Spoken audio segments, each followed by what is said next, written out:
Welcome to the Wiser Wealth Management Roundtable. We believe the best financial advice would always be conflict-free. I'm your host, Casey Smith, guiding you to financial freedom. Today is my co-host, Brad Lyons. Hey, Brad. Hi, Casey. Today's topic is withdrawal strategies for retirees. This sounds kind of like a boring topic to me, but honestly, it's a question that we get very often from people planning for retirement. And it really comes down to they're looking at IRA, looking at Roths, looking at brokerage account money that's, not inside an IRA or a Roth, different pensions and when to take the pension and when to take Social Security. There are all these things out there and they want to know in what order should I be withdrawing assets? And there's one answer that I think is very textbook. And then there's an answer that's really better for today. So let's go ahead and get started, Brad. What are some considerations we have to take into account before we could even really start the analysis?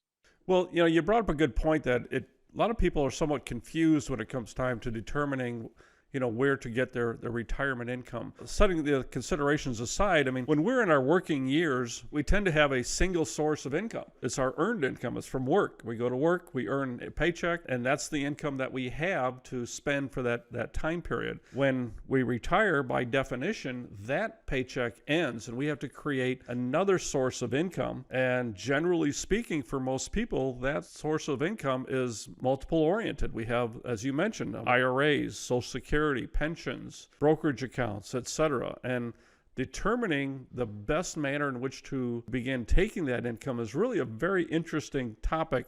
The more and more we get into it with clients and determining what is best for each of them. And some of the things that clients may not have even considered, or if they had no way to necessarily evaluate how to take these things into evaluation and consideration as they make their income streams possible. Something like longevity. We're living longer, which means our money has to last longer. Inflation. We've been in a fairly low inflationary period here in the last 10 or 15 years, but historically it's not been that low, and we're talking at a very long time, as we just mentioned, in longevity. So we have to factor in inflation. We'll talk a little bit about that. In the textbooks, you'll hear about income replacement ratios, which is a fancy word for your spending needs. How much do I need to get every month out of my income in order to meet my needs in retirement? And then there's something else. Spending patterns in retirement are a little different than they were in our working years. And we can talk a little bit about that, but considering your spending pattern. And then, of course, Social Security. There's, literally hundreds of different methods that you can choose to take your Social Security. But once that's chosen, that's locked in. So that becomes a very important consideration. And we're going to go through each one of these, and I think they're all very interesting in and of themselves. So, let's talk a little bit about longevity. We plan for a person to live to age 95 without running out of money. If they retire at 65, that's a 30-year period. That's a long time. That's an entire generation and a half, to live. A man at age 65 today is expected to live another 19 years on average. That takes them out to 84, and they have a 25% chance of living to age 93. A woman at 65 is expected to live to 86 years with a 25% chance of living to 98 years old. And husband and wives, both at 65, have a 50% chance of at least one living to age 93 and a 25% chance of one of them living to age 98. So longevity is a very big consideration in retirement income planning, and it has to be thought through at every level of income streams here. We talked a little bit about inflation. As I mentioned, it's been rather tame for the last 15 years. We use a 2.25% rate of inflation when we do our planning. And for those of you who know of the rule of 72, and for those of you who don't, what it's saying is that if you take any given interest rate and you divide it into the number 72, it gives back the number of years it takes for money to double when invested at that interest rate. So if you take 2.25% and divide it into 72, in 32 years, we're looking at the cost of everything that we buy being twice as high as it is today. And we're expecting to live 30 years on a planning sense. So we're looking at an increasing cost of living over a retirement period that will ultimately double from the price that it is today for a person age 65. I found that to be fascinating, Casey. Yeah, and I think if you're listening to this right now, you think, oh, 2.25% seems kind of low because we're talking about 6 to 10% inflation this year. I'll add that the inflation that we're looking at in our program is over a lifetime. And right now, most reputable analysts believe that inflation is not going to be at 6% plus going forward. It's just, this is a recovery inflation, just probably going to happen over a 1-year cycle, and then it'll calm back down. That's what Vanguard, State Street, and BlackRock are all pointing to. Well, they're all using the same term, and that's transitory.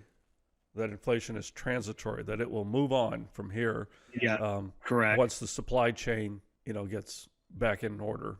That's right. And also, we talked a little bit too, spending patterns change. What we see very often is people will spend more at the beginning of retirement and then less in the middle and then more at the end, typically for healthcare reasons. And it makes total sense. I mean, after they retire, they go into a period of celebration, and they travel and they go do things that they've been pent up, that they've been wanting to do and see and go places and have experiences that during their working lives they weren't necessarily to do because their jobs kept them from it. So it's not unusual when you think through it that spending goes up early in your retirement, settles back down later in your retirement, and then, as you mentioned, goes back up at the end, mostly due to healthcare costs. So it's not an even spending pattern or straight line by any means. Correct. In determining how much you need in income, and to support your lifestyle, it's a matter of looking at what your costs are, what your expected costs in different categories are going to be, what your living costs are, what your healthcare costs are going to be, and so on. It's generally a little lower than your working years because there are certain things that you don't have to pay for when you're retired. You're no longer paying for commuting to work. You're no longer paying into Social Security, for example. Hopefully your house is paid off. I know that's something that we like to help guide all of our clients to, and that is a paid off home going into retirement. So your housing costs may be a little lower. So there are all sorts of reasons why we may not need quite as much income in retirement. And of course, one is that we're no longer saving for retirement like we were. We're in retirement. That's very true. Another thing that we should discuss too is Social Security. I think a lot of people by default think they need to take Social Security the day after they retire. That's not always in their best interest.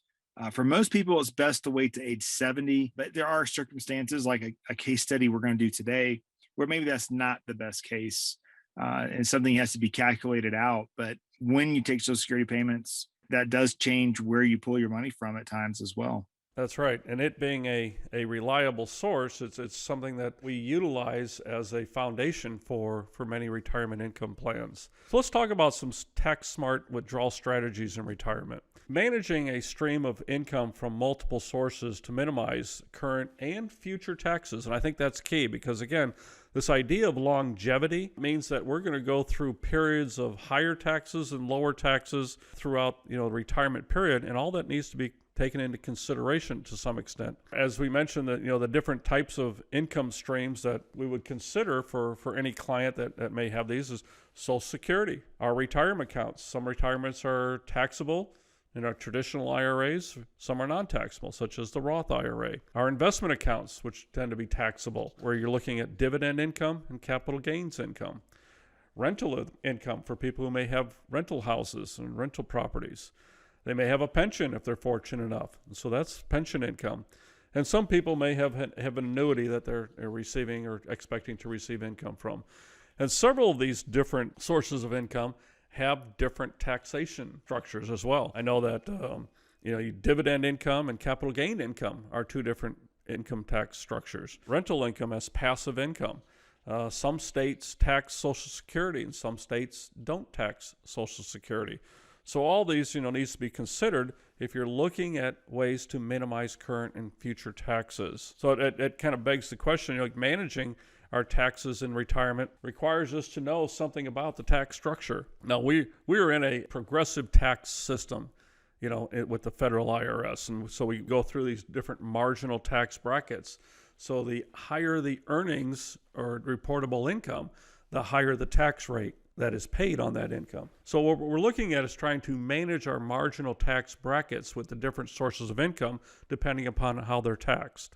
Social Security has a different tax structure in and of itself as well. 85% of your income is taxable, which means at least 15% of it is not taxed. And depending upon the rest of your income amount, it may be even lower than that in terms of the amount that's taxed. As I mentioned, dividends and capital gains have a unique tax structure, and that's something we look at very carefully as to whether or not we should take capital gains in any particular year, or conversely, harvest any tax losses in investments in any given year in order to allow us as portfolio managers to harvest gains on a tax favorable basis. And then, of course, your retirement accounts. The traditional IRA, oftentimes we see as contributory, or IRA rollovers from 401ks and other types of defined contribution retirement plans. Those are fully taxable upon withdrawal, but they can be deferred, I should say, up to age 72, where at that point in time we're required to make minimum distributions. The Roth IRA, on the other hand, is tax-free and can be tax-free throughout our entire lifetime as well. So that's a consideration, as should we take tax-free income when possible. So Casey, I think we've kind of run through some of the tax circumstances. We should look at an example. Now, I should say that this example is not typical of any client, nor is it atypical of any client. It is simply an example to illustrate ways to take income from different sources in order to minimize taxes throughout that period. Let's kind of dive into that. Let's look at a husband and wife, 65 years old, both basically the same birth date. They retired on December 31st of last year, and they need to plan their income out for retirement. So our husband was an engineer. He earned $125,000. His wife was a nurse, earning $85,000. They had $210,000 in income prior to retirement. The house is paid off. They're completely debt-free. Dave Ramsey would be proud. I'm proud of them. They have 2 children, 2 grandkids in another state. My mother's 92, lives alone, is doing well. We had to make it real, I guess. It has no bearing on retirement. So anyway, their income goal was to pull down about $120,000 a year. They really need to live on about $100,000, but additional $20,000 could be used for some home improvements and some travel expenses that would probably be recurring going forward. Husband is eligible for roughly $30,000 in Social Security immediately at age 65. Now, if he delays to age 70, that'll increase to about $39,000 because, if you delay Social Security each year, you get an 8% bump. His full retirement age, or for both of them, is 66 and 4 months based on their birth date. So if he takes Social Security right away, there's going to be a penalty. If he takes Social Security at its full retirement age, he'd get the $30,000. Wife is eligible for $27,000 immediately, and it's rising to $35,000 by age 70. They have $1 million in IRA, or that's his IRA. She has $500,000 in her IRA. They both have $50,000 in each Roth and $250,000 in a brokerage account and a $100,000 CD at the bank, which we really won't count toward retirement. We're going to use that as their emergency fund when that CD matures. So looking at this scenario, $1 million in one IRA, $500,000 in another, $100,000 in Roth, plus they've got the $250,000 in just a rural brokerage account. If you sell it, they pay some capital gains, but no income tax. So looking at this scenario, a standard withdrawal strategy for anyone out there without any special circumstances or any other objectives other than low tax is you pull money first from your non-qualified money. That would be your brokerage account. You pay some capital gains tax, or maybe not. Maybe it could be at 0% based on your overall income. Then you're going to pull money from a Roth IRA next because it is tax-free. And then you would go to an IRA to withdraw and pay income tax there. Kind of allows the IRA to keep growing. So helps pay for its own tax through its growth, I guess is one way to look at that. So in this case, we don't want to take a retirement penalty. We don't want to take less Social Security. What we would do is delay Social Security until full retirement age. So 66 and 4 months, we would take Social Security. In the meantime, they'd be living on that $250,000 brokerage account. and maybe a little bit of that CD, but we don't want savings to drop below $50,000. Basically, we're going to run through a $250,000 brokerage account. There's going to be some growth there, hopefully. So hopefully we're not depleting $120,000 exactly, but we're prepared to do that.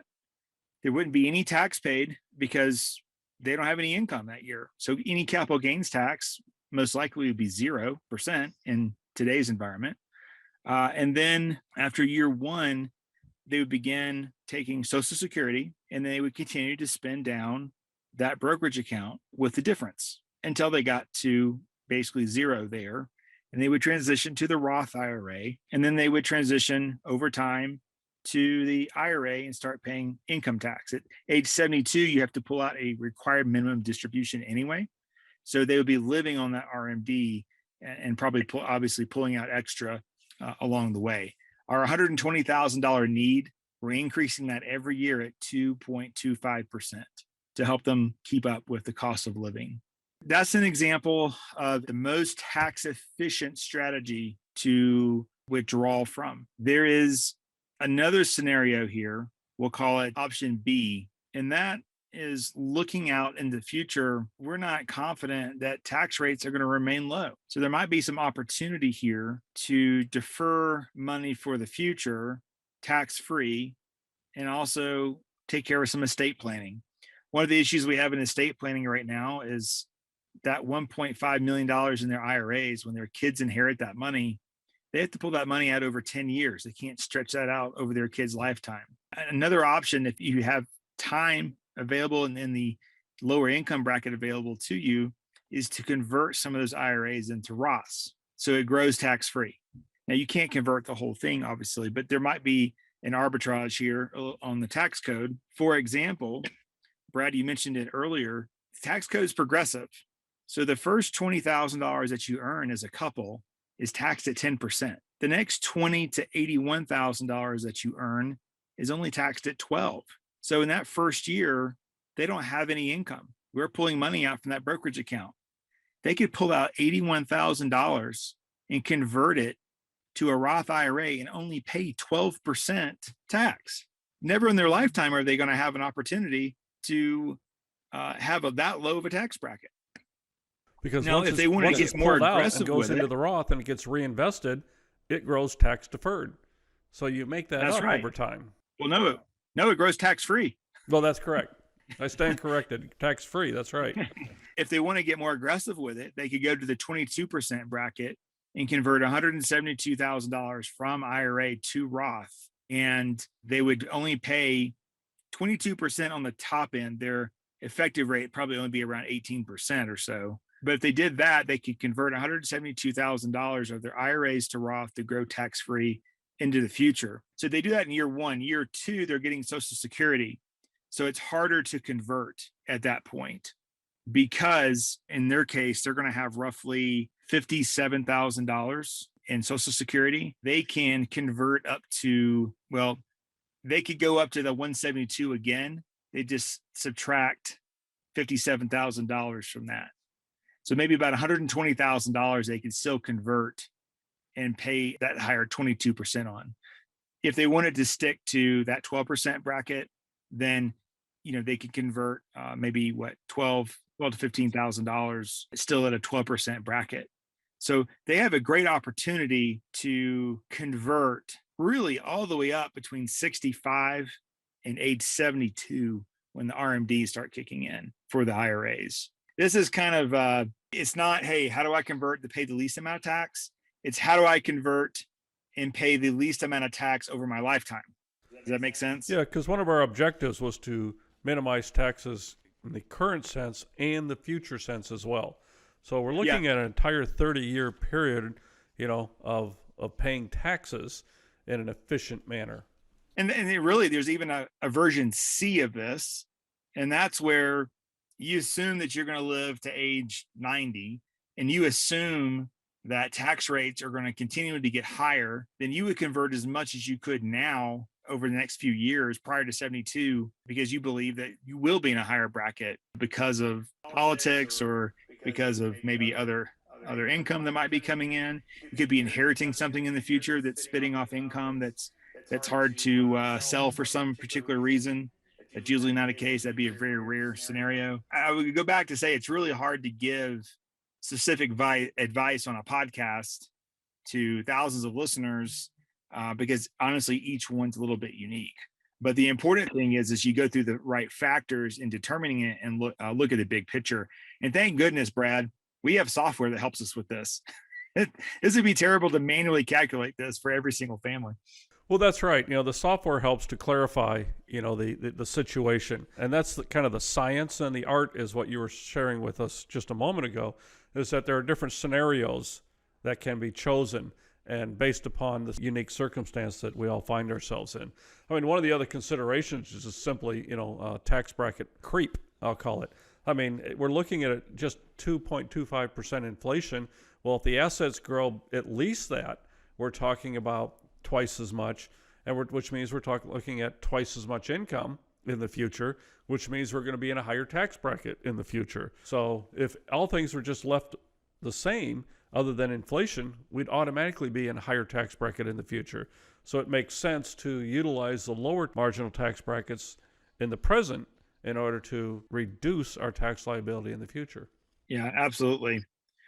So again, you end up with multiple sources of income in our example. But what I see sometimes is a retiree that has everything inside an IRA. And this tends to be traditionally tends to be an older person, simply because maybe your Roth weren't available for a very long time period, or they didn't fully understand the benefits of the Roth. I will add that if you're listening to the podcast, you're way under retirement age, you really need to create 2 or 3. If you can do 3 buckets, that's even better. But 2 buckets are very simple. In your most 401ks, they offer a Roth 401k option. So let's put 50% of your money in the pre-tax. So you're saving now on your tax return. And let's put 50% in the post-tax so that you're able to create a whole bucket for retirement that is tax-free. It helps with your estate planning in the future. It helps with income options in the future. If you're in an environment where it's very high tax, you can pull a little bit from the traditional IRA in that case, and a little bit from a Roth, where if you have everything taxable, you're kind of floating with the winds of politics and what the tax rates are at. Well, by doing some pre-retirement planning, as you're suggesting here, it gives you the opportunity to have a more flexible income stream. Anything we know about the future is that it's going to change, and you have to be able to adapt to that change going forward. And by having multiple sources of income that are taxed at different rates or some that are not taxed at all, gives you that opportunity to switch from one to another or blending them together in order to have a maximum income with minimum income tax ramifications. Yes, and then also to our business owner clients, you sell that business, you liquidate that business, you really have no income, but you still probably have an IRA or an old 401k that's left over. You really ought to consider converting that to a Roth. And I think that's a missed opportunity that a lot of people aren't taking. If you could pay 12% tax, just slowly convert that IRA to a Roth over time is a very big missed opportunity. Also, if you don't have an IRA, so meaning that you don't have an IRA to convert, you're maxing out your 401k and you want to save an additional money, additional funds, you can do this by contributing to an IRA, not tax deductible. It'd be after tax, and then immediately converting that into a Roth IRA. That's the backdoor Roth. So if you have no income, why wouldn't you be putting the maximum into you and your spouse's Roth every single year? Do a backdoor Roth so you're building up, and it's obviously it's a little bit of a shell game, and you might even need the assets. You don't think they're that important. The important part is that you're growing tax-free money for the future to pull from, and it also helps with estate planning, obviously very long-term. But that's another strategy that if you're pre-retiree, that you can be looking at and saving for your future. The Roth IRA is really one of the most underrated retirement planning vehicles that exists. It just seems like each year we find more and more ways to utilize a Roth in retirement planning than we had in the past. And it just doesn't seem to be as generally widely accepted as the traditional IRA was accepted when it first came out. Which is a shame because the benefits of the Roth, although are not immediate because you don't get the tax deduction when you make the contribution, they're longer lasting throughout the years of accumulation and payout. So just a plug for the Roth, and that it's a very underrated and underutilized tax strategy. Great conversation, Brad. I hope it was beneficial to the listeners. And certainly if you have questions, you want to reach out to us, feel free to do that. We don't have to work with clients by managing assets directly like so many firms. We do offer hourly service where we can sit down with you and review such things on an hourly basis. And you're free then to go back and invest how you wish. But if you just need some guidance and planning, we're available to do that. Great conversation, Brad. I'll talk to you next time. Sounds great. Thanks for listening to the Wiser Roundtable Podcast. We hope you enjoyed it. Make sure to subscribe wherever you're listening. That way you don't miss out on new episodes. Head to wiserinvestor.com and reach out if you have any questions. We would love to hear from you. Today's episode was produced and edited by Lilton Moore.